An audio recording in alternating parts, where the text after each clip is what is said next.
बिस्मिल्लाहिर्रहमानिर्रहीम। Ninth class physics हम लोग न्यूमेरिकल प्रॉब्लम्स कर रहे थे। आपका न्यू स्मार्ट सिलेबस आ चुका है जो कि बोर्ड ने इशू कर दिया है। तो उस हवाले से मैंने देखा है कि आपकी जो चैप्टर्स हैं उसमें काफ़ी हद तक एक्सरसाइज जो है वो शॉर्ट हो रही है। तो न्यूमेरिकल्स का जहाँ तक ताल्लुक़ है वो उसमें मैंने देखा कि आपकी जो न्यूमेरिकल्स हैं, इन 10 न्यूमेरिकल्स हैं इस चैप्टर के, जिसमें से आपको पहले 5 न्यूमेरिकल्स करवाने थे जो कि मैं आपको पिछले लेक्चर में करवा चुका हूँ। और नेक्स्ट लेक्चर में ये है कि 3.6 और 3.7 उसने स्किप करवा दिए हैं और उसने ये कहा है कि जी कि टीचर जो है वो 3.8 और 3.10 ये दो न्यूमेरिकल्स जो हैं वो अपने पास यानी कि क्लास में करवाए और 3.9 जो है वो बच्चे ख़ुद करें। लेकिन मेरा मिजाज इस तरह का है कि मैं ज़्यादातर कोशिश ये करता हूँ कि ज़्यादातर मैं ख़ुद करवा दूँ ताकि मेरे सामने आप लोग ये सारा काम कर लें। तो इसलिए मैंने तीनों न्यूमेरिकल सॉल्व कर लिए हैं। हम तीनों न्यूमेरिकली डिटेल में मैं अभी आपको समझाऊंगा। 3.8 न्यूमेरिकल जो है वो आपका मोमेंटम से रिलेट करता है। ज़रा गौर से सुनिएगा कि क्या बात हो रही है इसमें। कि कहता है 3.8 में how much time is required to change 22 newton second momentum by a force of 20 newton. कहता है कितना टाइम लगेगा चेंज इन मोमेंटम करने में।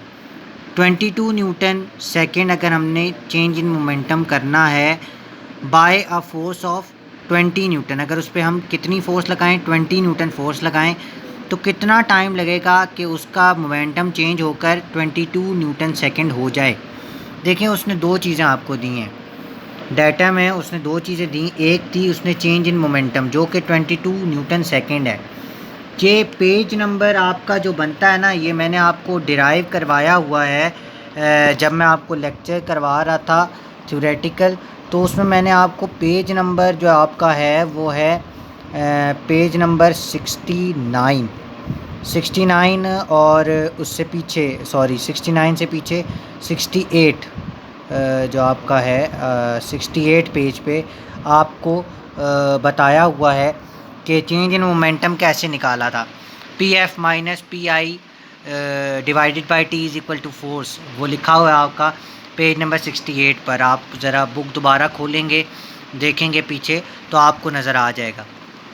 उसने दूसरी बात की हुई है फ़ोर्स की, कि फ़ोर्स कितनी है। फ़ोर्स उसने दी हुई है 20 न्यूटन और टाइम उसने जो कहा है वो फाइंड करना है।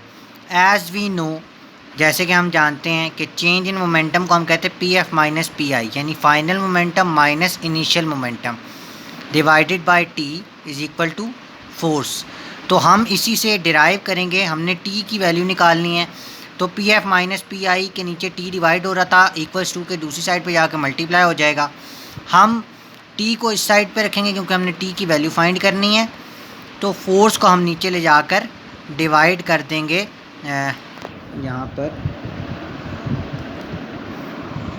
यहाँ पर हम इसको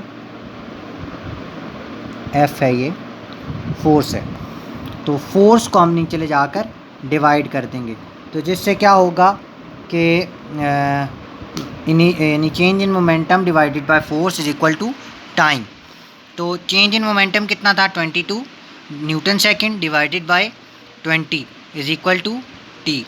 तो हम 22 को जब 20 से डिवाइड करेंगे तो 1.1 सेकेंड्स इसका आंसर आ जाएगा टाइम, यानी कि हमें 1.1 सेकेंड लगेगा तो चेंज इन मोमेंटम हो जाएगा 22 न्यूटन सेकेंड। देखिए इसका जो यूनिट है वो लगाना बहुत ज़रूरी है वरना आपके मार्क्स कट सकते हैं।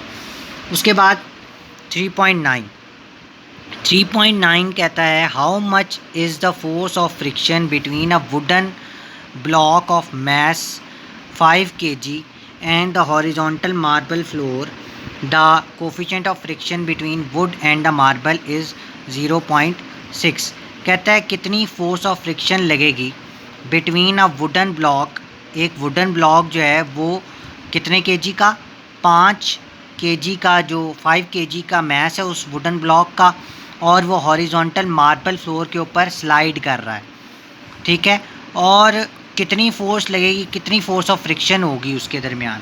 देखें यहाँ पर कुछ कोफिशिएंट ऑफ फ्रिक्शन यहाँ पर इसने वैल्यू दी हुई है 0.6, जिसको हम म्यू कहते हैं। ये देखें पेज नंबर, ये देखें कोफिशिएंट ऑफ फ्रिक्शन की कुछ वैल्यूज़ हैं। ग्लास एंड ग्लास के दरमियान 0.9 म्यू सेकेंड होती है, म्यू एस होती है। ग्लास और मेटल के दरमियान 0.5 से 0.7 होती है। आइस एंड वुड के दरमियान 0.05 होती है वैल्यू। तो हमें जो है ना बेसिकली वो कह रहा था वुड और मार्बल के दरमियान कितना होता है, वो उसने 0.6 दी हुई है यहाँ पर वैल्यू, खुद से ही दी हुई है, ज़रूरत नहीं है आपको पीछे टेबल में देखने की। टेबल में वैसे है भी नहीं इतनी ख़ास, आपको सही तरह समझ में नहीं आएगी।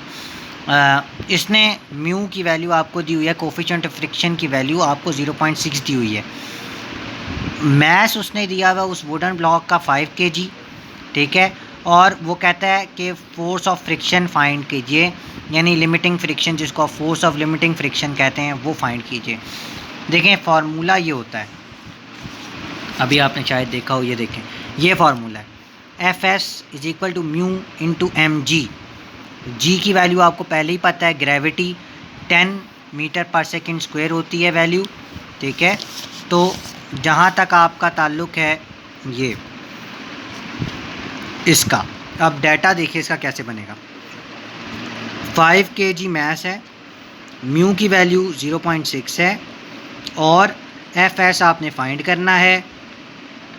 जी की वैल्यू जो है वो 10 मीटर पर सेकेंड स्क्वायर है। मैंने यहाँ पर मीटर पर सेकेंड लिख दिया, लेकिन ये मीटर पर सेकेंड स्क्वायर है, मीटर पर सेकेंड स्क्वायर। और एज़ वी नो, हमें फार्मूला पता है, Fs is equal to mu M G. Mu की वैल्यू 0.6 इंटू मैस कितना था 5 केजी, 5 इंटू जी की वैल्यू क्या है 10।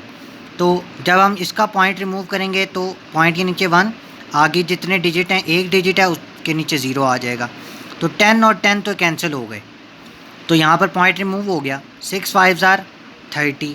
Fs यानी फोर्स ऑफ फ्रिक्शन कितनी आ गई, 30 न्यूटन। ये आपका 3.9 था, 3.9 आपका न्यूमेरिकल प्रॉब्लम था। तो इसके बाद हम चलते हैं 3.10 की तरफ, वो भी छोटा सा है। कहता है how much centripetal force is needed to make a body of mass 0.5 kg to move in a circle of radius 50 centimetre with a speed of 3 metre per second. कहता है कितनी सेंट्रीपिटल फोर्स रिक्वायर्ड होगी कि एक body जिसका mess 0.5 kg है, move in a circle of radius, जो कि एक सर्कल यानी कि एक सर्कल में घूमे, जिस सर्कल का रेडियस जो है वो 50 सेंटीमीटर हो, with the speed of 3 metre per second, और उसकी स्पीड कितनी हो, 3 मीटर पर सेकेंड हो, ठीक है। तो उसकी वैल्यू आपने फाइंड करनी है। ज़रा देखिए कैसे होगा जी। ये था क्वेश्चन नंबर 10 है आपका, लास्ट न्यूमेरिकल प्रॉब्लम है। इसमें वो कहता है FC यानी सेंट्रीपिटल फोर्स फाइंड कीजिए, और मैस जिसका क्या है 0.5 kg, और रेडियस कितना है 50 सेंटीमीटर। ये देखिए स्टैंडर्ड यूनिट में नहीं दिया हुआ, स्टैंडर्ड यूनिट जो होता है लेंथ का वो होता है मीटर। ये इसने छोटे यूनिट में दिया हुआ है, स्मॉलर यूनिट में दिया हुआ है। हम इसको मीटर में कन्वर्ट करेंगे, 50 डिवाइडेड बाय 100। क्योंकि जब छोटे यूनिट से बड़े यूनिट की तरफ जाते हैं तो हम डिवाइड करते हैं, और आपको पता है कि 1 मीटर के अंदर 100 सेंटीमीटर होते हैं, 100 सेंटीमीटर होते हैं। तो आप 50 को डिवाइड कर देंगे 100 से, तो 0.5 मीटर इसका आंसर आ जाएगा। रेडियस कितना है उसका 0.5 मीटर, और वेलोसिटी कितनी है 3 मीटर पर सेकेंड। तो FC कितना है यानी सेंट्रीपिटल फोर्स कितनी है, mv²/r इसका फार्मूला है। तो FC is equal to mass था 0.5 kg, वो आपने यहाँ लगा दिया। V था 3, उसका स्केयर ले लेंगे, वेलोसिटी का स्केयर डिवाइडेड बाय 0.5 मीटर, जो कि R था 0.5, आपने यहाँ पर लगा दिया। 0.5 कैंसिल हो गया, तो 3 का स्केयर आप लेंगे तो 3 3 are 9। तो FC यानी सेंट्रीपिटल फोर्स कितनी आ जाएगी, 9 न्यूटन। ये आपका जो था अब तक का लेक्चर था, यानी कि जो कि हमने 3 चैप्टर्स मुकम्मल कर लिए आपके, और इंशाल्लाह नेक्स्ट लेक्चर में हम जो है चैप्टर नंबर 4 स्टार्ट कर देंगे। उसमें भी सिलेक्टिव अब काम शुरू हो गया है कि क्योंकि जो अब स्मार्ट सिलेबस है उसमें अब इतना टाइम भी नहीं है और कोर्स भी पूरा कवर नहीं हो सकता, इसलिए उन्होंने स्मार्ट सिलेबस इंट्रोड्यूस करवा दिया है। तो उसमें जो जो सिलेक्टिव पार्ट उन्होंने दिए हुए हैं, मैं इंशाल्लाह वो आपको नेक्स्ट लेक्चर में हर चैप्टर में से वो करवाता रहूँगा इंशाल्लाह। नेक्स्ट लेक्चर में दोबारा हम बात करेंगे। तब तक अल्लाह हाफ़िज़।